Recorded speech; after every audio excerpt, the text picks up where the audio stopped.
So our magnesium oxide lab, whether it worked or not, did mention something called empirical formulas and by extension its related concept, percent composition. Now the part of the book that this is from is actually back on page 242, which is chapter 7, back from when we first learned to name chemical formulas. We weren't ready to do the calculations yet. Now we are, so feel free to go back. This is just the 7 pages 242 to 249. Okay, so first we're going to start with percent composition. This is really going to build us up to the idea of empirical formula, plus it's a little bit easier to understand.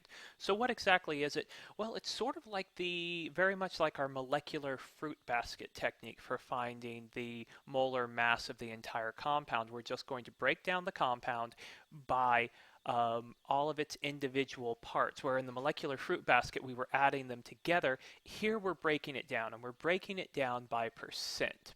So basically, like any percent, you've got the mass of the thing you're interested divided by the total mass. This you could also do this when you're grading something. You take the total, the number of points you got right over the total number of points. It's the same concept. It's a percent.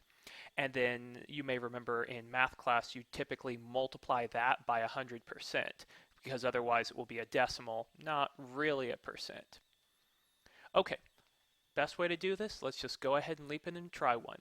Let's calculate the percent composition of copper 1 sulfide. Copper 1 sulfide. Okay, so notice in copper 1 sulfide, it's basically telling us that we've got 2 moles of copper for every 1 mole of sulfur. So let's work with copper first, for example. So in the copper, again, we've got 2 moles of copper. But what we're going to do here, we're actually, remember, we're not, it said take the total mass. So we're going to need to convert moles to mass. I'm sure you remember how to do that. We'll put moles down here, 1 mole of copper, and the molar mass of copper up at the top, 63.55 from the periodic table, grams copper. Moles cancel out, you do the math, and we'll get 127.1 grams. Okay. Same thing for sulfur. We've got 1 mole for the sulfur. Put that over 1 times, let's see, the molar mass of sulfur. So that's going to be 1 mole of sulfur down here. Periodic table tells us sulfur is 32.07. So let's see, 1 times 1, because moles cancel out. And oh, that's going to be 32.07. Now remember, this is grams and this is grams, so we can add them up to find the total mass in 1 mole of this compound. Its molar mass, which is 159.2. 159.2 grams. So now we're done, right? Well, no, not exactly, because this isn't a percent here. But look what we can do. Remember, to find the percent, we're going to put the amount of the individual element over the total mass. So, very simple then. To find copper, we'll just take copper. That's going to be 127.1 over 159.2. We'll multiply that answer by 100%. So that it doesn't give us a number less than 1, and you'll find 79.85%. Take just a minute and do the same thing for the sulfur. Pause the video.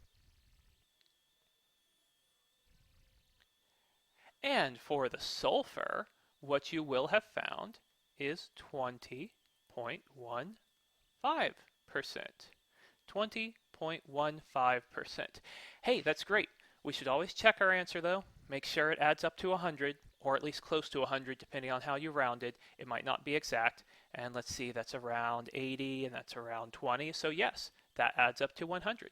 It is a correct percent composition. You might want to try some more difficult ones on your own, maybe some from Chapter 7 in the book. We'll also do some next time in class. So that's percent composition. Now, the reverse of percent composition is essentially using what something's made up of to try to come up with its empirical formula. Empirical in this sense is it sort of looks like it's saying empire, but I like to think of it more as experimental. It's basically the simplest formula we can get for a given compound. In other words, the smallest whole number of ratios of subscripts. What do I mean by that? Well, for example, take a look at this. What would you call this? Nitrogen dioxide, right. And how about this one? Dinitrogen tetroxide. Take just a minute, find the percent composition for each of those. Did you actually do it? Hopefully. If you haven't, pause it and give it a shot. It's good practice. If you've already done it or you just don't feel like doing it, fine. I'll go ahead and tell you. What we've got here is 30% nitrogen and 70% oxygen. The percent composition is for both of them. It's the same for both of them, which is really kind of odd if you think about it, because they are two very different compounds, but the percent composition is the same. Well, how would we be able to tell the difference between the two? We'll work on that later. We'll work on that in class. Right now, I just want you to get the idea of empirical formula. Here's how you're going to do empirical formula. Get these steps down now. They won't mean anything to you yet, but when we do a problem, hopefully they will. Step 1, we're going to assume 100 grams of the substance. Since we're taking percent composition, if we assume 100 grams, then these each become out of 100 grams, and it's actually going to make things a lot easier, as you'll see. You're going to divide each amount by their molar mass. See, if we divide amount in grams by molar mass, what is that going to change it into? Number of moles. And then you'll take those number of moles, you'll find which number of mole is the smallest number, and you'll divide each of those number of moles by the smallest number of moles to put everything in whole number ratios. Step 3 is the one that doesn't make sense right now. But give it a chance. It will, hopefully. Okay, let's try one. Analysis of a compound. So you've made a compound in the lab, you don't know what it is, you send it off to an analytical testing lab. They've got special machines like mass spectrometers that can find out things, and it discovers that it's 32.28% sodium, 22.65% sulfur, and 44.99% oxygen. Find the empirical formula.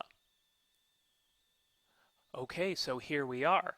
Went ahead and wrote each of these up here. Now, what's the first step?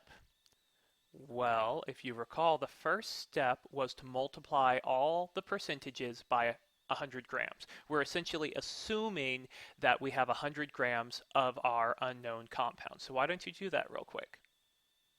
Well, that wasn't so hard, was it? Because we're just multiplying by 100. And when you multiply a percent by 100, you basically just take away the percent sign. So we've got the exact same numbers, but now they're in grams.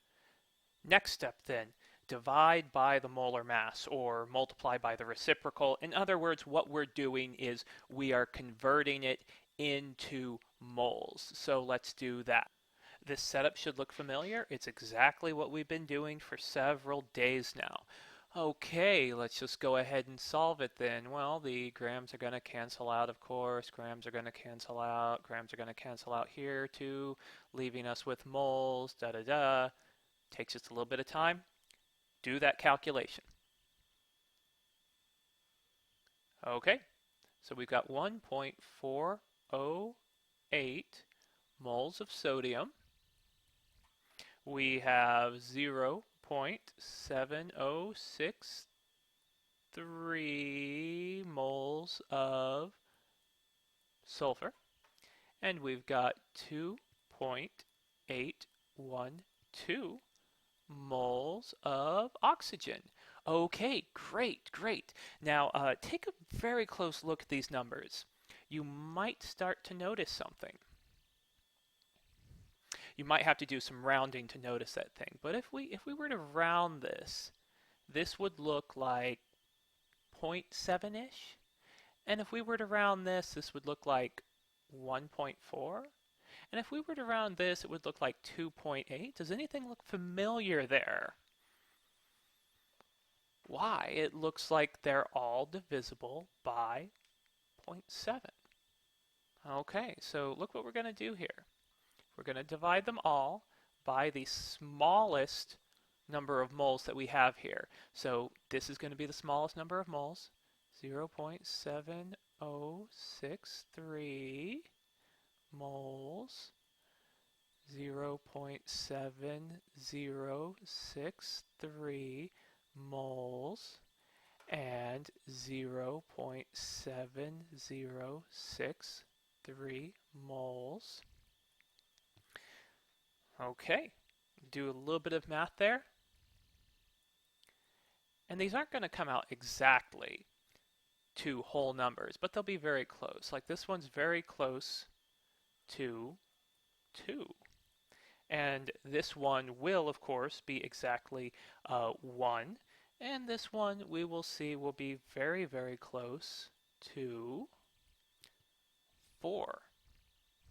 So look what's happened here. We've got whole number ratios, which means in our final compound, how many sodiums are we going to have? 2. How about sulfurs? 1. How about oxygens? 4. Look what's happened here. It's turned into something, in fact, that we know the name of. What would you call that? Don't forget, this is a polyatomic ion here. Think back, dig deep. Sodium sulfate. It's sodium sulfate. We know it's sodium sulfate just from these percentages here. How about that? You might want to try some of the other ones in the book. We will practice these in class as well. But again, it's nothing you haven't done before. We've done these before. You do this all the time in algebra. And if I tell you there's two sodiums, 1 sulfur, and 4 oxygens, you can write that. It's nothing new. It's just putting it all together. Take it step by step. It won't seem quite so bad. Come see me if you need any help. I'll see you in class. Thanks for watching.